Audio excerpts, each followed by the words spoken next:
नव जोगेश्वर महान पुरुष, उन्होंने देखा सज्जनों, अद्भुत महाराज जनक की दिनचर्या देख करके बड़ा आश्चर्य लगा। विरक्तों को एक गृहस्थ की दिनचर्या देख करके जब आश्चर्य लगे तो समझ लो कि वो गृहस्थ सर्वोपरि है।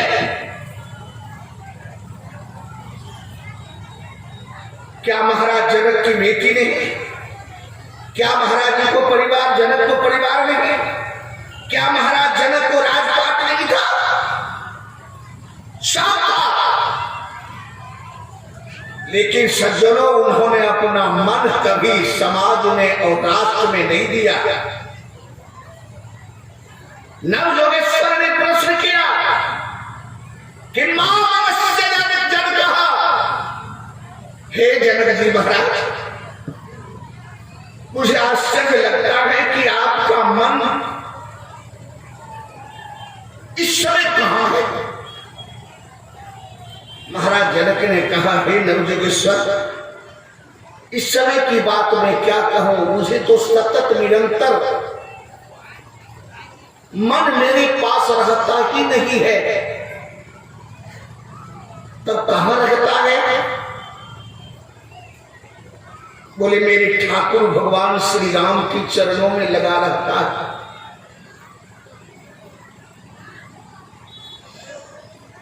मैं आप लोगों को इसलिए उदाहरण भागवत के श्लोक दे रहा हूं कि आप भी गृहस्थ हो,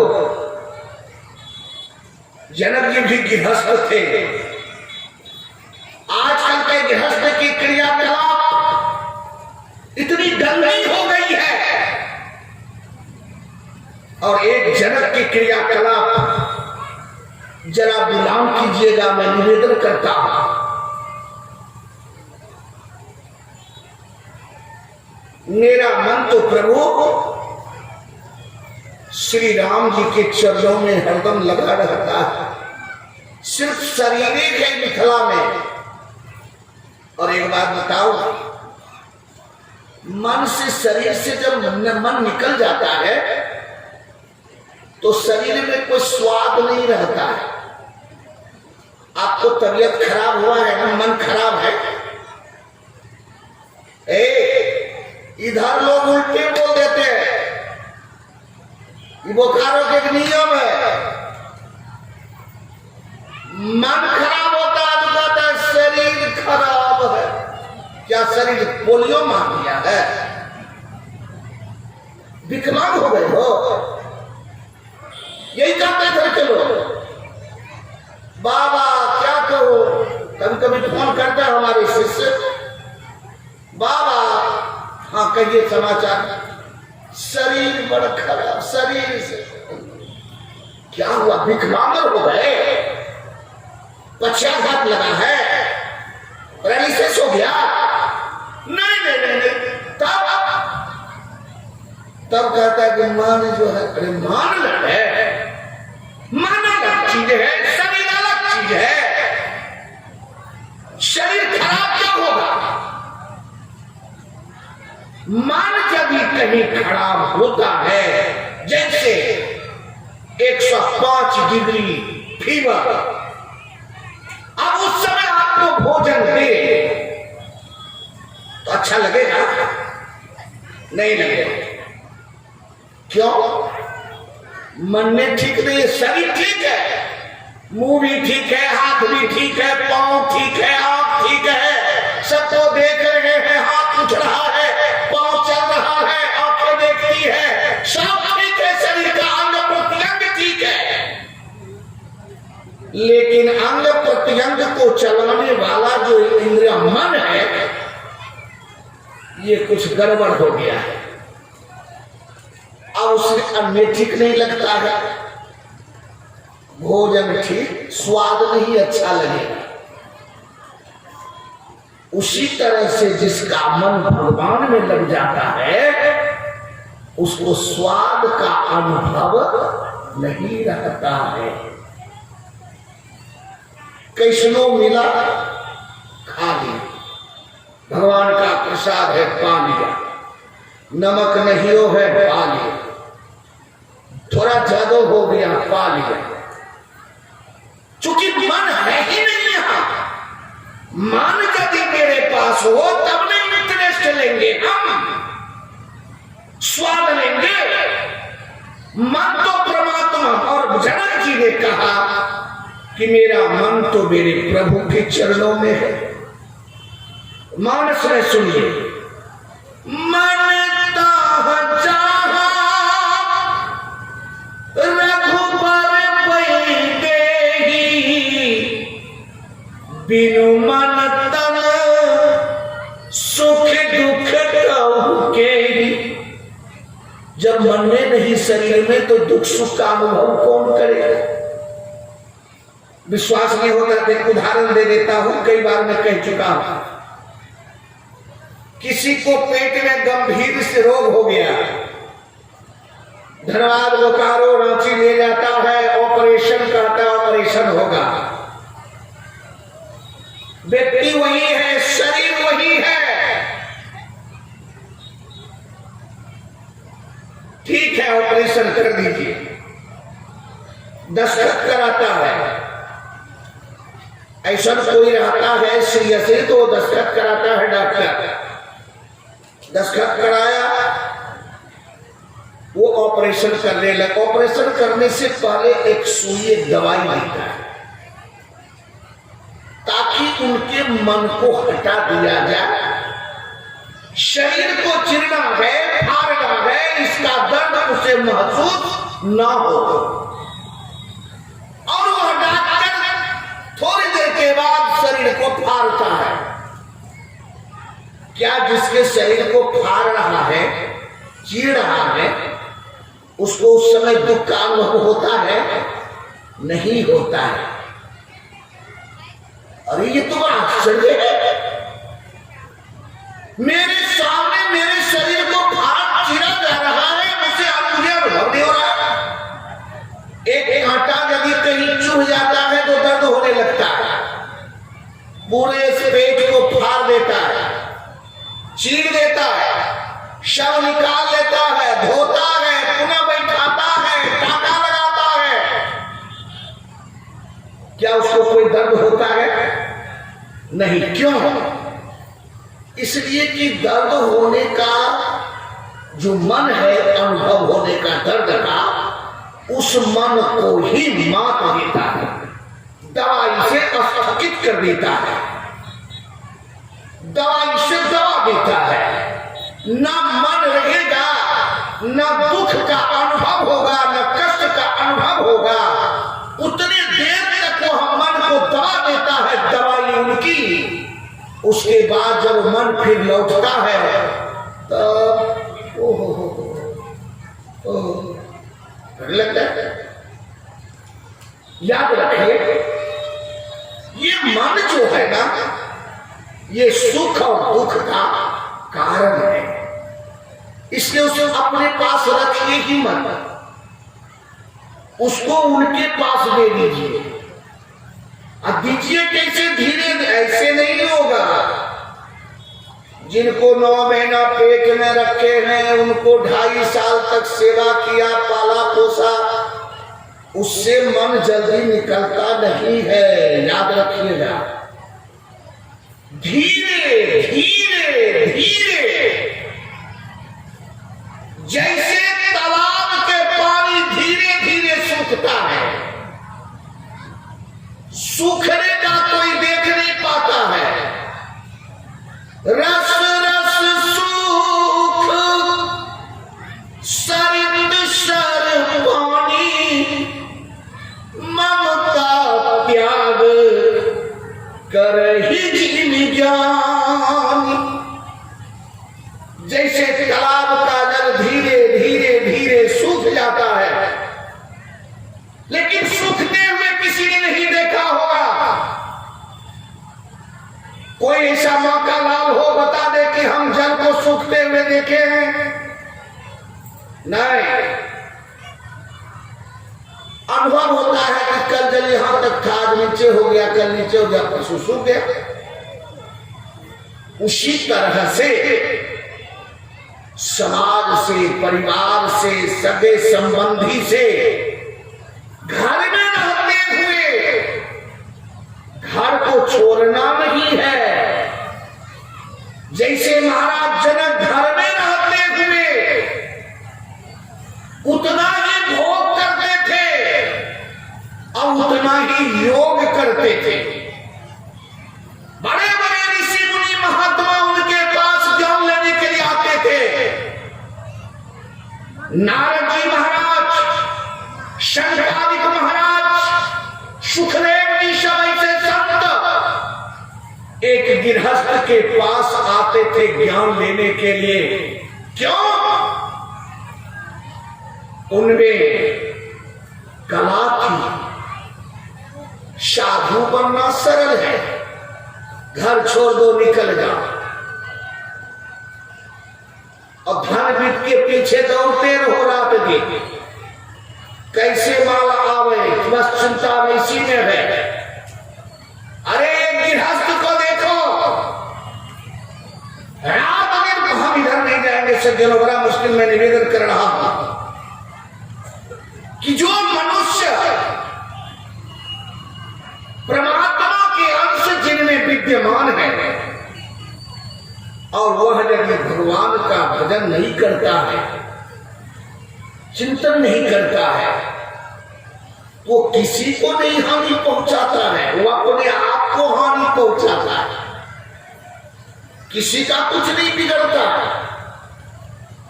एक दिन उसी को सोचना होगा कि हमने कितनी गलतियां की है। हमारा धर्म है आपको कहना, जो न करे भव सागर नर समाज यश पाय, सो कृत निंदक मंदमती। वह मनुष्य निंदा करने योग्य है, निंदनीय है, और वो कृतज्ञ है।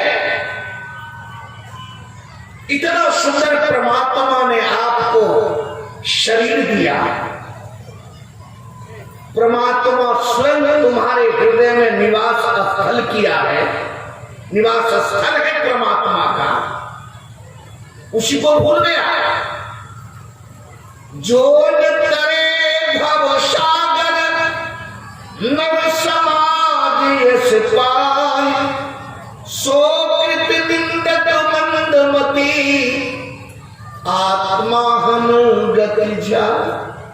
आत्मा हन, दूसरे की आत्मा को हनन करने वाला, किसी जीव को मर्डर करने वाला, हत्या करने वाले को जितना पाप होता है, उतना ही पाप जो शरीर धारण करके भजन नहीं करता है उसको लगता है। शरीर जिसने प्राप्त किया। और देखो, एक बात मैं कह देता हूं,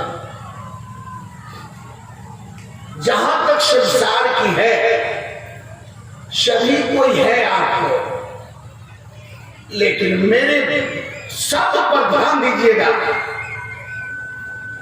ये सब आपका साथ देने वाला नहीं है।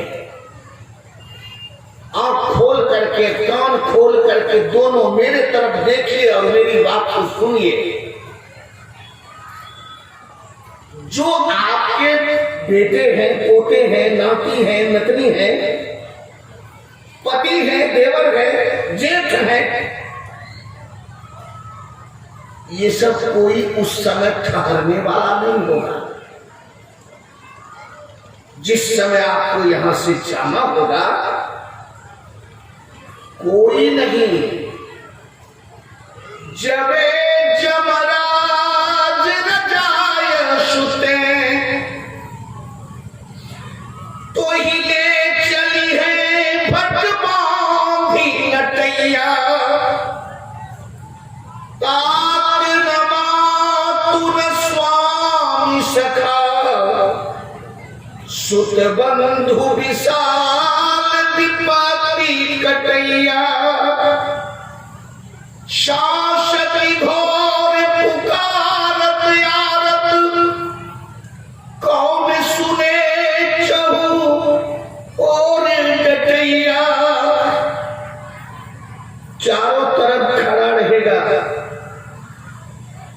और आप बोलने का प्रयास करोगे लेकिन वाणी नहीं निकलेगी। क्यों? इसके अंदर कफ पित्त वायु तीनों भिड़ जाता है। बेटा सामने, पोता सामने, नाती सामने, नतनी सामने, पति सामने, पत्नी सामने, बहन सामने, भाभी सामने, सब खड़े हैं। तुम कुछ बोलना चाहोगे लेकिन वाणी कंठ से नहीं निकलेगा। उस समय बैंक के जितने डिपॉजिट है सब लगा दो फिर भी नहीं निकलेगा। जितना कमाई है सब दे दो नहीं निकलेगा। कविता बोली का कवि तुम्हें सुना रहा हूं। जब जमराज रजाय सुते मोहिले चली है भट बांधी नटैया तातन मातुन स्वामी सखा शुत बंधु विशाल विपत्ति कटैया शाश्वती घोर पुकारत आरत कौन सुने चहुरे डटैया। लेकिन एक कृपाल तुलसी दशरथ के नंदन बंदी कटैया।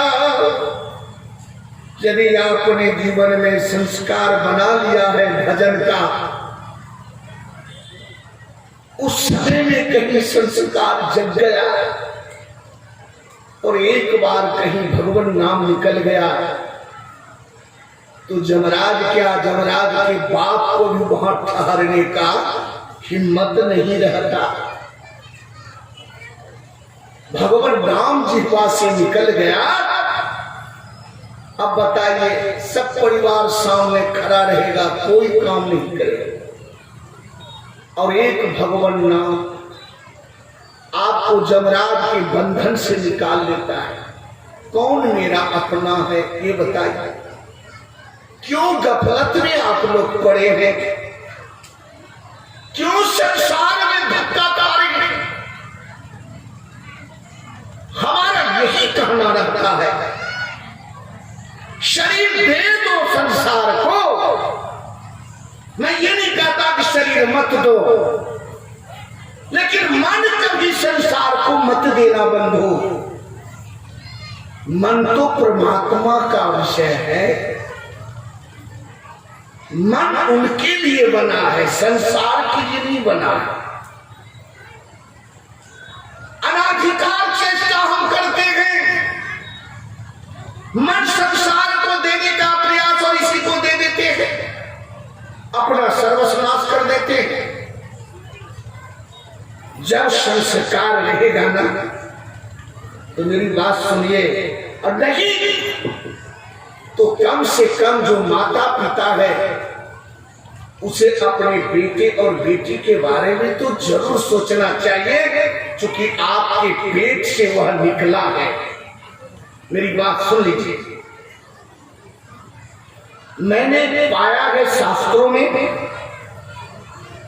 आप सुनेंगे तो शायद आंख में पानी आ जाएगा। जिस मां को अपने बेटे का चिंतन नहीं है, चिंता नहीं है, उस मां को एकांत में सोचना चाहिए कि आखिर मैंने 9 महीना पेट में इसको ढोया क्यों। मेरी बात ध्यान से सुनना भाई, क्योंकि सबसे पहले गुरु मां है। मां से बढ़कर के गुरु दूसरा कोई नहीं होता। जो मां अपने बच्चे को बचपन में उंगली पकड़ करके आंगन में चलना सिखाती है,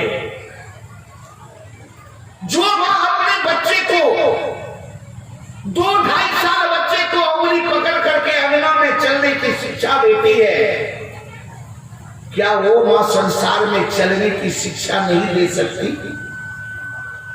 दे सकती है कि नहीं? तो ऐसी मां अपने कर्तव्य से च्युत क्यों है?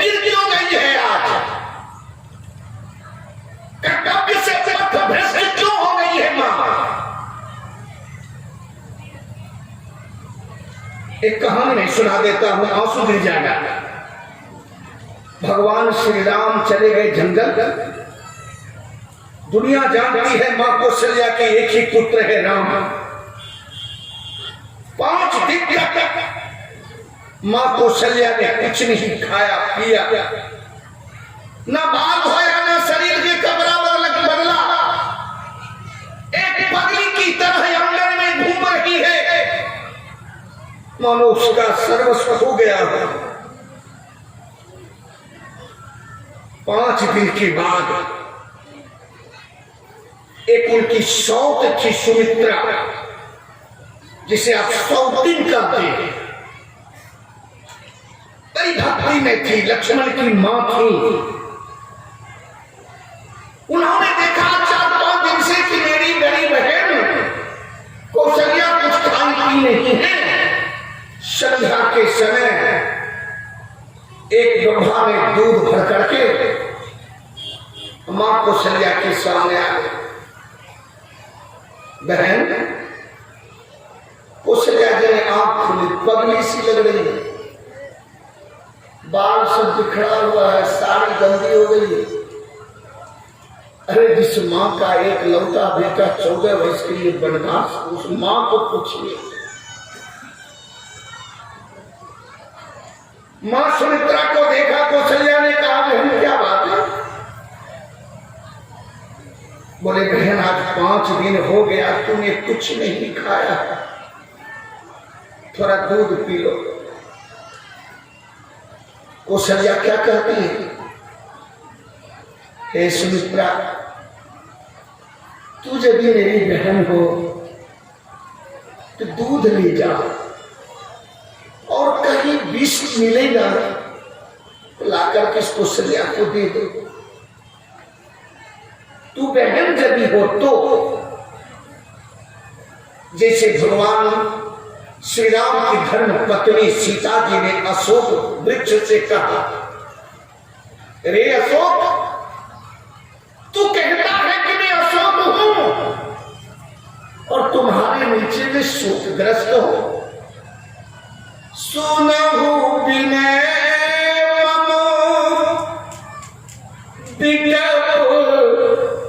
अशोका सत्य नाम करो हर मम शोका। तू अशोक है और तेरे नीचे में शोकग्रस्त हो, तो मैं तुझे कैसे अशोक कहूं? यदि अशोक होना चाहता है, अशोक नाम बरकरार रखना चाहता है, तो मुझे भी शोक रहित कर दे। इस सुंदरकांड में मिलेगा। उसी तरह से मां कौशल्या कहती है सुमित्रा से, बहन यदि तू मेरी बहन है, बहन तो दुख सुख बांटने वाली होती है। भाई किसको कहते हैं? दुख सुख बांटने वाला। जो भाई जड़ जमीन बांटे वो भाई नहीं है, याद रखना। उसको भाई नहीं कहते हैं। भाई वह होता है जो भाई के दुख और सुख को बांटता है, उसको भाई कहते हैं। उदाहरण दो, पहले इधर सुनिए तब आगे बोलूंगा। चित्रकूट में भैया भरत पहुंचे राम जी के पास। राम जी ने कहा भरत तू कैसे आ गया यहाँ? बोले भैया मुझसे रहा नहीं गया, चला आया मैं। बहुत बढ़िया, आखिर कहना क्या चाहते हो? बोले हम कहना ये चाहते हैं कि यदि जंगल ही जाने की बात है तो हमसे बहुत छोटा लक्ष्मण है, उसको लौटा दीजिए अयोध्या, हमको साथ ले लीजिए, मैं उनसे बड़ा हूं। देखिए कितना सुंदर शब्द है, ध्यान रखना भाई। आजकल जो अपने भाई की संपत्ति बांटते हैं विपत्ति नहीं बांटे, जो विपत्ति ना बांटे उसको भाई कहने में भी पाप लगता है, कहने में पाप लगता है। भाई भाई की विपत्ति बांटते हैं, संपत्ति क्या बांटना। ध्यान से सुन लीजिए, राम जी ने कहा तो दूसरा, बोले दूसरा यह है कि आप और भाभी लौट जाइए, हम तीनों भाई जंगल में रह जाते हैं। देखिए भाई,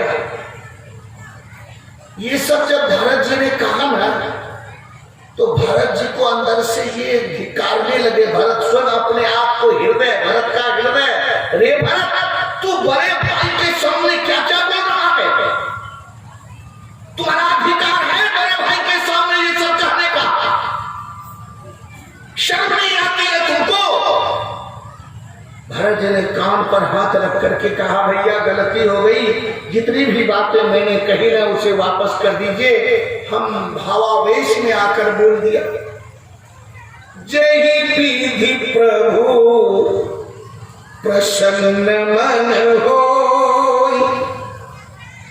जय विधि प्रभु प्रसन्न मन होई, करुणा सागर कीजिए सो। हे करुणा की सागर, हम भावावेश में बोल गए, आपको जो करना है वही कीजिए। ध्यान से सुनिएगा। तो राम जी ने कहा, भरत बात यह है, भाई मुझे समय नहीं बताया गया, 8 बज गया,